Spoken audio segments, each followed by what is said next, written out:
요한복음 21장 15절에서 25절을 통해서 나를 따르라 라는 제목으로 말씀의 은혜를 나누고자 합니다.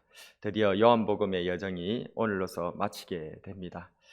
부활하신 주님과 갈릴리 바닷가에서 세 번째로 제자들이 만나는 장면입니다. 베드로는 주님이시라는 말에 겉옷을 갖춰 입고 물 속으로 뛰어 들어가게 되죠. 주님께서는 이 제자들을 위해서 숯불을 딱 피워 드시고 조반을 딱 준비하고 계십니다. 이런 주님의 찾아오시는 그런 모습, 또 밤새 그 물 위에서 물질하면서 그렇게 고생하고 있는 그 제자들을 위해서 따뜻한 숯불을 준비하고 또 아침 먹을 수 있도록 조반을 준비하시는 우리 주님의 이런 모습을 통해서 마치 어머니가 자식을 위해서 그렇게 밥을 준비하고 수고하는 그 따뜻한 그런 사랑을 우리 주님의 모습, 부활하신 주님의 모습을 통해서 이렇게 느끼고 또 체험하는 저와 여러분이 되었으면 좋겠습니다. 우리 예수님께서는 이처럼 낙심하고 또 좌절하고 있는 이 제자들을 그냥 놔두지 아니하시고 찾아와 주시는 분이십니다. 이 갈릴리 바닷가까지, 이 낙심의 바닷가까지 우리 예수님은, 부활하신 예수님께서는 찾아와 주신다는 겁니다. 우리는 우리의 인생의 문제에 빠져서 우리의 그런 여러 가지 환경 가운데서 그냥 낙심하여서 좌절하여서 그냥 일상으로 돌아가고 하나님도 모른 채 우리 구주 예수 그리스도의 이름도 잊어버린 채 그냥 그렇게 있는 우리들인데, 우리 예수님께서는 찾아와 주신다는 것입니다. 그리고는 그렇게 숯불을 피우고 조반을 준비하여서 우리를 먹이시면서 다시금 힘을 일으켜 주시는 그분이 우리 예수님이신 줄로 믿습니다. 그래서 그 예수님께서 베드로에게 물으십니다. 15절에 요한의 아들 시몬아, 네가 이 사람들보다 나를 더 사랑하느냐? 예수님께서 이 베드로에게 세 번을 나를 사랑하느냐 물으시지 않습니까? 그런데 그 물음을 자세히 보게 되어지면 이 베드로가 낙심하게 되어진 그런 부분들이 왜 그런지를 알 수가 있습니다. 첫 번째, 예수님께서 베드로에게 물으실 때 이 질문과 두 번째, 세 번째는 조금 다른 부분이 있습니다. 무엇이냐면, 첫 번째 물으실 때는 네가 나를 사랑하느냐라고 물으신 게 아니고 조금 더 부연해서입니다. 네가 이 사람들보다 더 나를 사랑하느냐라고 물으십니다. 그 뒤에는 그냥 나를 사랑하느냐라고 물으시죠. 베드로는 요 일 이후에도 예수님께로부터 세 번 질문을 받고 또 주님께서 나를 따르라고 했었을 때에도 그때 예수님의 사랑하는 제자 요한이죠. 요한이 예수님을 따르는 모습을 보고 저 사람은 어떻게 됩니까? 라고 예수님 앞에 또 묻는 장면이 나옵니다. 그러니까 이 베드로가 지금 이렇게 다른 사람들에 앞서서 그렇게 팍 앞서 나갔던 그런 어떤 모습들을 평상시에도 항상 보였고, 그리고 이 베드로가 또 참 실수하는 모습들도 엉뚱하고 황당한 일들을 하는 모습들도 많이 보이지 않습니까? 그의 다혈질적인 성격, 다른 사람들보다 먼저 팍 앞장서서 나가는 그런 부분들, 어떨 때는 참 아주 지도자가 같이 앞장서서 솔선수범하는 모습에는 보기 좋기도 하지만 실수하는 부분들도 앞장서서 하는 그런 모습들을 종종 우리들에게 보여줍니다. 그리고 또 이 베드로가 지금은 예수님을 모른다고 부인하고 맹세하고 저주하였던 그러한 모습들로 인해서 좌절하고, 이제 나는 지도자 자격이 없다, 내가 무슨 예수님 제자고, 내가 무슨 다른 제자들의 그런 수장이 될 수 있겠느냐, 완전히 낙심해서 물고기나 잡으러 가겠다라고 하는 이러한 베드로의 모습, 그의 좌절된 모습들이 왜 일어나냐는 겁니다. 그것은 바로 오늘 주님께서 물으시는 이 질문과 베드로가 이 이후에도 또 나타나는 그러한 현상을 통하여서 미루어 짐작할 수 있습니다. 베드로는 무엇입니까? 자꾸 다른 사람들이 신경 쓰이는 거예요. 그래서 예수님께서 잡혀 죽으시기 전날 밤에도 다른 제자들은 전부 다 예수님을 다 버리고 도망친다 할지라도 저는 주님을 부인하지 않겠나이다. 누가 다른 제자들이 부인한다 했습니까? 다른 제자들이 저는 도망가겠습니다 이래 했답니까?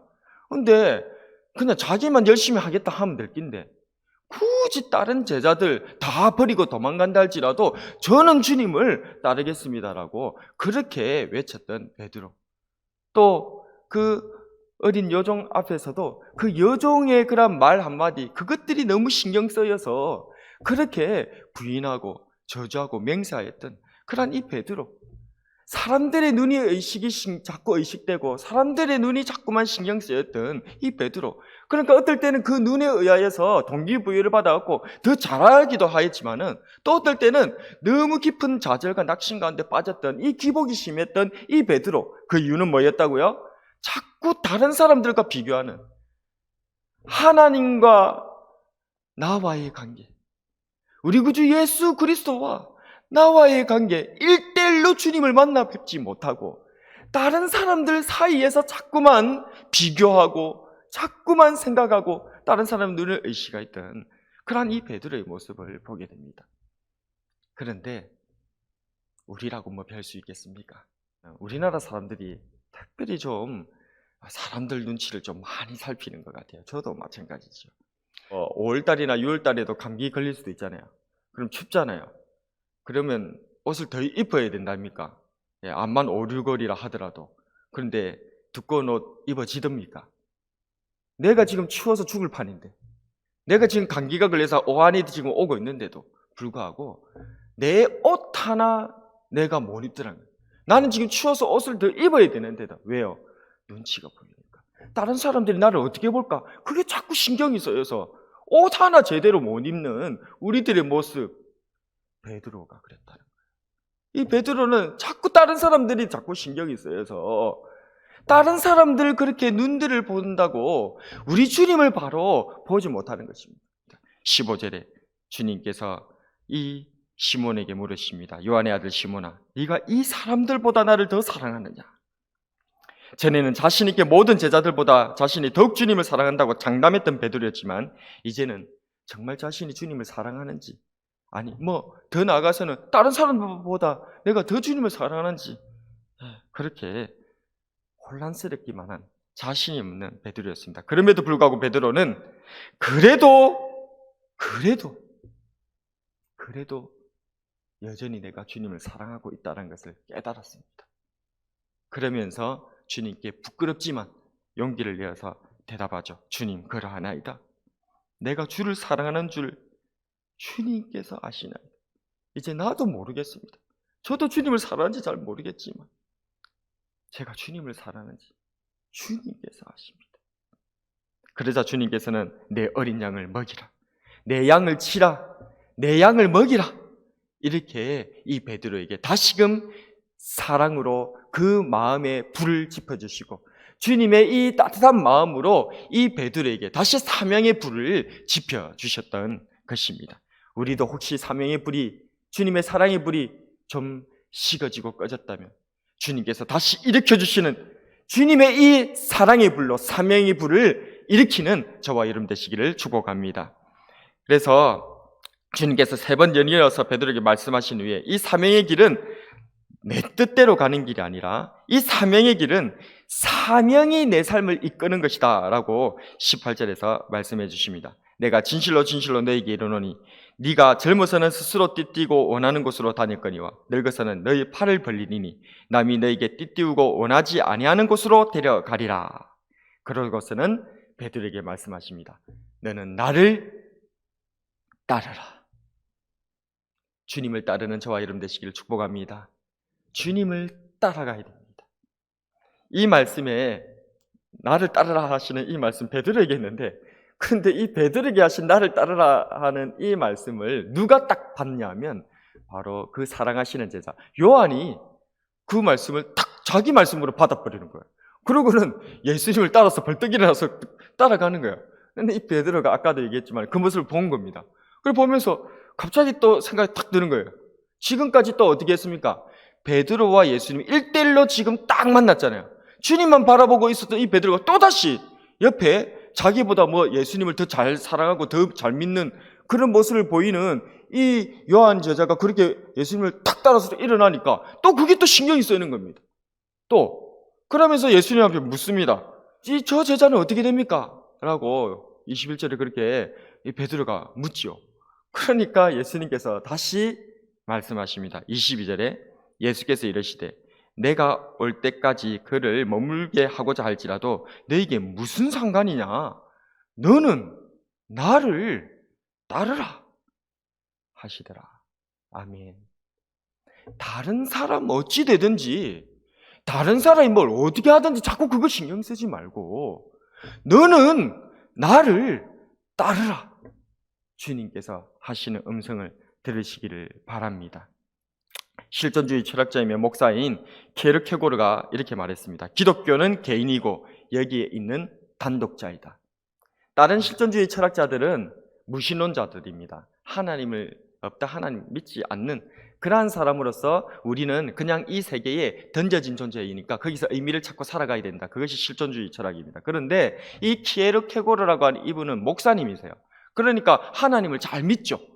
그래서 그가 말한 우리가 책임감 있게 딱 단독자로 그렇게 다른 사람 눈치 안 보고 딱 단독자로 책임감 있게 서야 된다. 이 말은 하나님 앞에서의 단독자로 서야 된다. 그 말입니다. 그래서 이 키에르케고르의 이 말은 우리는 하나님 앞에 딱 한 사람만 존재하는 사람처럼 서 있어야 된다.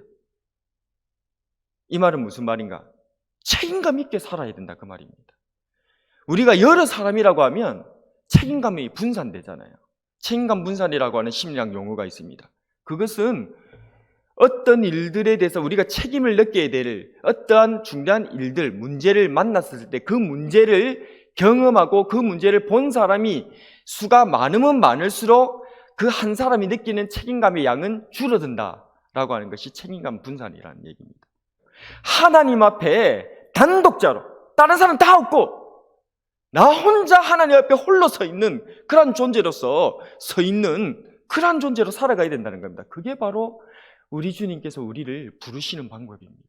우리 주님은 여러 많은 사람들 중에 뭉뚱그려가지고 그냥 대충 부르신 분이 아닙니다. 우리 예수님께서는 각각 그 이름을 불러내었다라고 얘기를 하고 계십니다. 여러분, 예수님께서 여러분들을 여러 많은 사람들 중에서 그냥 우르르 그냥 부르시기를, 그렇게 부름받기를 원하십니까? 아니면 각각 내 이름을 불러주시기를 원하십니까? 주님께서는 각각 저와 여러분들의 이름을 불러주시는 분이십니다. 그래서 그 주님 앞에 홀로 이 세상에 아무도 없는 것 같이 우리 예수님 앞에 내가 서는 거예요. 그리고 주님만 바라보면서 그렇게 주님과 같이 대화하면서 살아갈 때에 그때서야 비로소 사명자의 길, 십자가의 길, 순교자의 삶을 마지막까지 걸어갈 수 있게 되는 줄로 믿습니다. 주님께서는 나를 따르라 말씀하십니다. 네가 정말 나를 사랑한다면 사랑으로 나를 따르라. 다른 사람 보지 말고 사랑의 나를 따르라. 오늘 이 시간 우리는 먼저 확인할 것이 있습니다. 나는 주님의 사랑을 알고 있는가? 나는 주님을 진정 사랑하는가?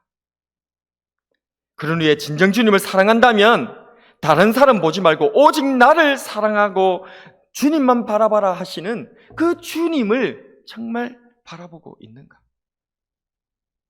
주님께서 이 세상에 아무도 없는 것처럼 오직 나만을 바라보며 사랑해 주시는 것처럼 나도 이 세상에 아무도 없는 것처럼 오직 주님만 바라보며 사랑으로 살아가는 저와 여러분이 되길 주님의 이름으로 축복합니다. 오늘의 한 줄 설교 요약. 다른 사람 보지 말고 주님 사랑으로 사랑하자.